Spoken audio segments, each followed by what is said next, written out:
Movies are pretty good, aren't they? But you know what I love almost as much as movies? Movie trailers. Because even if a film turns out to be garbage, there's that small window of time that fills audiences with wonder and a sense of anticipation that is then all too often not met. But sometimes trailers don't do any of that. They just tell you the thing that's going to happen in the movie. So let's talk about some of those that have done this either intentionally or unintentionally. Starting with Green Lantern. You remember Green Lantern? It wasn't very good, but that didn't stop it from having a trailer that revealed the death of a major villain. Because why wouldn't it? It's only for a split second, but if you pause right here, you see Hector Hammond's charred and withered corpse. Now I guess this would bother people more if the movie turned out to be good on any level and wasn't just a collection of alien weirdos with big heads. But still, come on, what are you doing? The Terminator franchise has a terrible habit, aside from the habit of not being really any good since 1991, where every single trailer gives away the twist involving who the Terminator is. For the first two, I guess it doesn't really matter, because those two films have more going on for them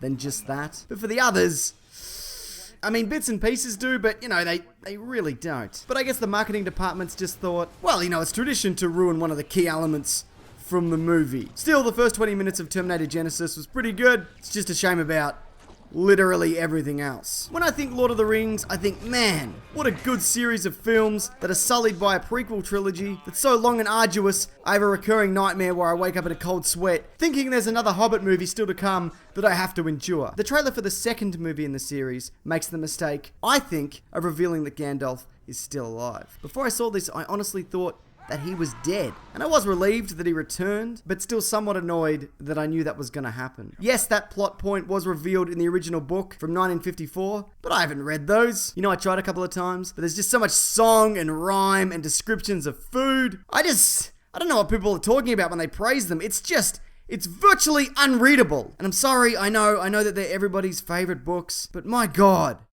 what a chore. If Star Trek Into Darkness has proven anything, and it has, it's that the villain wasn't Khan, but then it turned out to actually be Khan. But it also proved that you shouldn't place even the slightest clue in relation to the death of a main character. At one point in the trailer, we see a moment that mirrors Spock's death from the Wrath of Khan, leading fans to speculate that someone major was going to die. And then people figured out it was Kirk because they matched this back of the hand vein to Chris Pine's back of the hand vein. But you know, still in the end, I guess this wasn't a spoiler because that same Star Trek movie brought him back by curing death.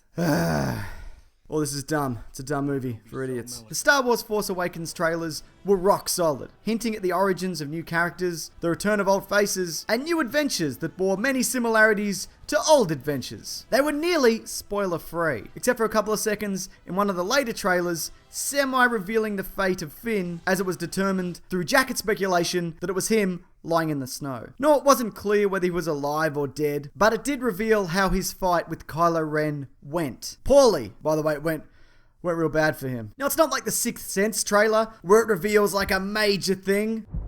I see dead people. So I should really give it a pass. But you know, well, if you're watching this, I didn't give it a pass. No pass! Plus you put a picture of Star Wars in the thumbnail. You get those sweet clicks, man. I mean, I'm telling you, anything Star Wars, it's a hot topic. The Island. Remember Michael Bay's The Island? You know, before Michael Bay started inflicting Transformers movies on us? Those were the good old days. So the basic premise is, spoiler alert, I guess, but you know, it's all spoilers. People are being cloned to be used as organ donors for their original person or something. And you know when I said spoiler alert before, I mean spoiler alert for the trailer, because it just kind of lays it out for us. There's no subtle clues or hints concerning what this future world is all about. It's just Ewan McGregor shouting that there's no island, and then Steve Buscemi explaining exactly what's going on. You're copies of people. So one of them gets sick and they need a new part, they take it from you.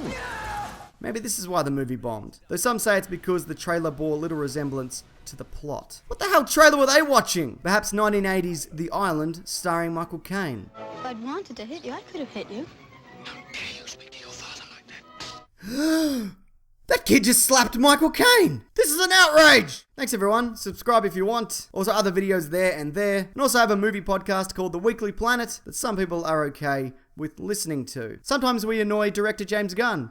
He's pretty good with it, even though, you know, he really shouldn't be. All that's linked below. Question though, do you have a particular movie in mind that was spoiled for you in the trailers? If so, I'd love to hear your thoughts. So if you have any, please feel free to leave them below. Alright, thanks everyone.